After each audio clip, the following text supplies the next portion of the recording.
After the motivation question, candidates are asked to tell us about a time when they faced a number of competing deadlines and how they managed that. This example is absolutely brilliant. It's passed, and I've got a feeling this candidate actually did come through to the final stages with us as well. The candidate has structured this really, really well. They've obviously followed a model, but we use in recruitment a lot called STAR, and that stands for Situation, Task, Action, Result.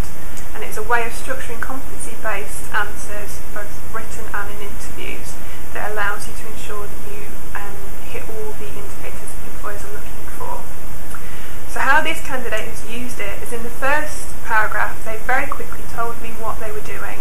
So they haven't gone into detail that I don't need to know about. They've told me they had a hectic work schedule at the university and they were training for a sporting event. I don't need to know any more detail than that. That's all I need. They've told me that their aim was to achieve high grades and prepare for the competition, so I know what they were trying to get through. The second paragraph is very nicely showed how they went about doing that. So by using time management first, they've showed me what the paragraph is relating to, but then they've given detail later on. So they've talked about planning, prioritising, setting smaller goals and monitoring their performance.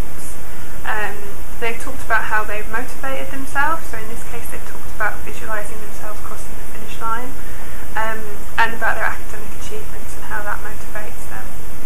In the final paragraph, they have told us that they weren't able to complete one of the objectives, which usually we tell you not to do, but in this situation they've explained that by saying it was an injury, which is something that was unavoidable, so that's fine.